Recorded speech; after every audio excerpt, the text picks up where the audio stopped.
Coming up on today's show. How are you going to capture notes and ideas and the learning that you're experiencing? Any quick, efficient meeting techniques that you can do for working in a situation like that, realizing that both of your time is valuable? So really taking a look at what you picked up, what you said yes to from various vendors, and just all that paper, and is it really something that you want to take home with you? More organized business travel, part 2, today on Keeping You Organized.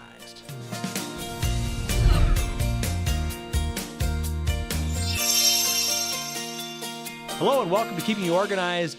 Today we are going to pick up on a discussion that we started last time on more organized business travel. What you do to make the most of your time and your efforts when you're on a business trip, say for a sales call or a convention or a trade show. And we have with us our friend Debbie Rosemont, certified professional organizer from It's Simply Place. Debbie, welcome to Keeping You Organized. Thank you for having me. Well, Debbie, last time we talked about the kind of what you did before and started in on the what you do while you're at the show, but we still have to finish that up, and we have to talk about what you do when you get home. So let's talk now, Debbie, about finishing up those tips on what you do when you are at the show, and then we'll finish up this episode with the tips on what to do after you get home. Sure. So I think when you're in business travel, you've already set your goals for what you hope to get out of that travel experience, whether it's learning, sharing information, connecting with certain people. So now we're at the point where we're executing our plan. And part of that is thinking about how are you going to capture notes and ideas and the learning that you're experiencing. How are you going to deal with business cards you may receive while you're there? So receipts that you need to keep track of to fill out an expense report form or work with managing your own expenses. So having some things that can help you keep those things organized, or having thought out what you're going to do about that is smart. Note taking, a simple notebook is an obvious answer, and just having one that's specific to that trip can be a solution. Mm-hmm. There are lots of products that Smead offers. So the polyplastic envelopes of various sizes can help keep track of travel documents while you're in the process of traveling. Smaller ones can help keep track of receipts. Some have little zippers on them. Some have the little string enclosures. Some have a snap close, so those things don't end up everywhere. So having some tools with you to help keep paper and those types of records organized while you're traveling is smart.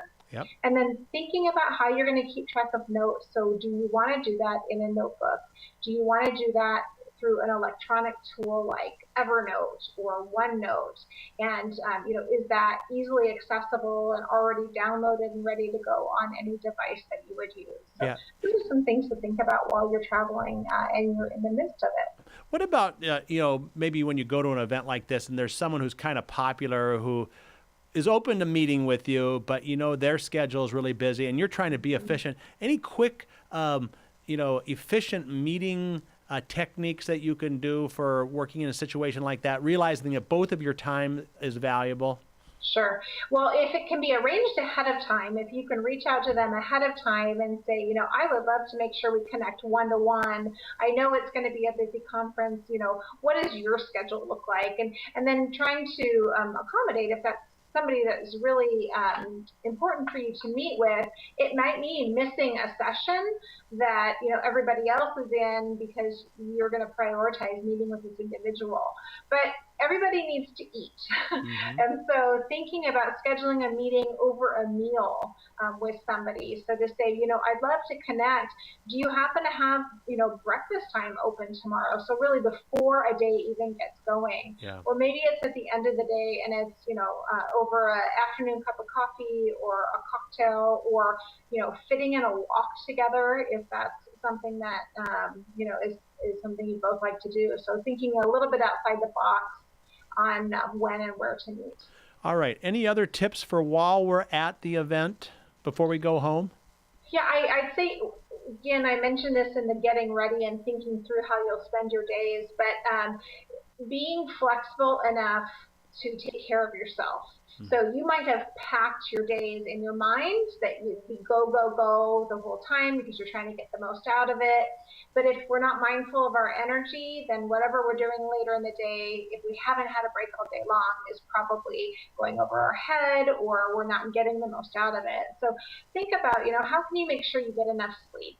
How can you make sure that you're taking care of your nutritional needs?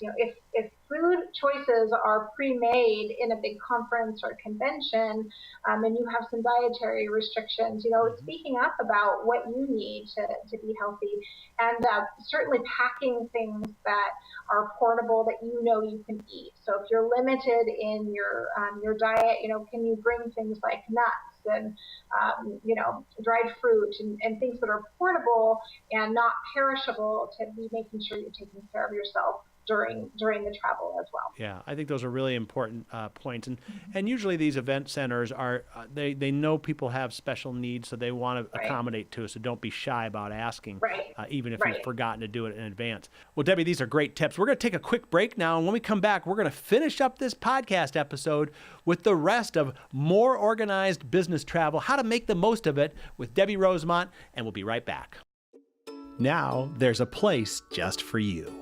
Life can be busy, and you still have to keep it all together. That's why you like to be organized and in control. Introducing MyOrganized.life, a special place where you can get ideas and solutions to organize what's important to you, your important papers, your important decisions, your important life events. We show you the ideas and products to stay organized in your life. See what's new. Stop by and say hello. Visit us at any time at www.myorganized.life. It's just for you. MyOrganized.life by Smead. Find us at www.myorganized.life. MyOrganized.life. We're back now on Keeping You Organized, finishing up our series on how to do more organized business travel. Now, Debbie, let's finish up on those tips of what we do when we get home. Anything you do, like maybe when you're walking out the hotel, or things that you leave in the room or whatever because you're trying to be light on the way. I mean, what do you have any like post-convention routines? Yeah, I would, we pick up a lot of information during conferences or conventions. So really taking a look at what you picked up, what you said yes to from various vendors, and just all that paper, and is it really something that you want to take home with you? There are some apps where we can take a picture of a piece of paper. It uploads Evernote, for example, as a PDF, and we don't actually need the paper anymore. So thinking about, is there stuff you can leave behind because you don't really want it at all, or you can take it home in a different format. If you're given things like, if many conferences or conventions give you a tote bag to carry around, and if that's something that you're going to use at home, fantastic. If not, if it served its purpose during the conference, you could consider leaving that behind. Sometimes leaving things in a hotel that you're not going to use anymore, somebody might use. So the housekeeping staff might take and give to somebody, and that works too. So making sure you have all of your chargers again, everything's unplugged. So taking time, not packing in a rush. So we can consider that packing to go home is certainly easier than packing to go. We're not making any decisions. We're just putting things together, but kind of a mental checklist at the very least to make sure you have everything with you. Now, when you get back from the convention, you go back into your office, all of a sudden all the stuff that you were supposed to do while you were gone is still sitting there. Sometimes it's easy to lay aside what you just did, but what's your action plan for wrapping this up and, making sure you achieved your goal in the first place? Yeah. As much as it is practical, especially if you've been gone for, at least half a week or so, is I would have the day that you get back be pretty open. So not a lot of meetings or appointments or promises or commitments, because you're going to be needing to catch up on email that you missed, and doing that download from the conference or business meetings that day, things will be freshest in your mind. So you can take the information you got and get it into your information management system. You can take, and I like to, when I travel, keep a kind of a running list of things I'm inspired to do when I get back, or tasks, and I put those right into my task management system, kind of spreading them out depending on when I'm going to accomplish them. But capturing those ideas into your systems when you get back, rather than just having them in a notebook or in with the conference material and putting them on a shelf, we don't execute well when we do that, because it's then out of sight, out of mind. All the business cards that you got, so if you are exchanging business cards with people and they're people that you truly intend to follow up with, starting that follow-up process. Getting the business card information into your contact management system, reaching out via email, even if it's just a, hey, it was so nice to meet you, let's stay connected type of email, it's an action that you can take. And again, the sooner that you do that, the better, because it's fresh. All right, those are all great tips. Now, what about anything else that we need to download or get ready? Do we want to go back and revisit those original goals and say, did we accomplish them? Yeah, I think that's a really good idea, because if you accomplish them, great, then you can ask yourself, what's the next step, or what's the next action, and proceed accordingly. If you didn't quite make the mark, you might still have some options available to you. So, for example, when you go to a conference or a convention, more and more these days, you have access to session recordings. Mm-hmm. So you might think about and plan on listening to sessions that you didn't get to but wish you had, because mm-hmm. you can't be in two places at once. So that could be one objective. Another is following up with the people that you hope to have a conversation with, where it either didn't go deep enough or you missed and couldn't connect. So just because you're not physically there anymore doesn't mean that you can't still make those connections and still meet the goals that you had. And another thing to do, right when you get back, is think about, if this is an annual conference that you go to, or there were particular vendors that you spoke to, often those vendors or the conference itself will offer a limited time offer. So maybe it's a discounted registration if you decide, within the next few weeks to attend the next year's conference and pre-register. Maybe it's from a vendor, for that month only a certain percent off of their products because of the conference. So those things are timely, and we can save some good, the time and money by taking advantage of the things that we would buy or register for or spend anyway by doing it closer to the time of the conference. Well, Debbie, these tips are incredible, and I think really if you just take one or two nuggets out of this and apply it to your next business trip, it can really go a long way. Of course, people can also get assistance from itssimplyplaced.com. And can you tell us a little bit about your business and what kind of customers you work with? Sure. We help busy people make better use of their time and their space, and create systems and habits that help them be more productive. We have a residential division where we go into people's homes and help them get and stay organized. And then our commercial division, where we go into companies and help their employees focus on priorities, get things done, and have more work-life harmony.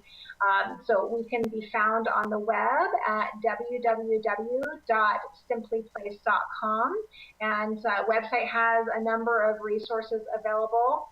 I can also offer to listeners today, we do have a travel checklist. We did a blog post with a good travel checklist in it. So if that's something you're looking for, if you head to our blog and type in travel checklist, it should pop up. If it doesn't, you have permission to email me, and I'll make sure that we get that to you, because it could be a good resource. Well, we'll also link to that on our show notes for this episode at smead.com/podcast. So we will not let people get away with not getting a hold of that, because that'll be a great way for them to take what they've learned today and put it into action. So, well, I feel like I'm ready to go on a trip now. Unfortunately, I'd rather not go on a business trip. I'd rather go on a trip for pleasure. But I know that if I do go on a business trip, I've got some great ideas here. And Debbie, I'm sure we'll have you back again on another episode. And just thanks for coming today.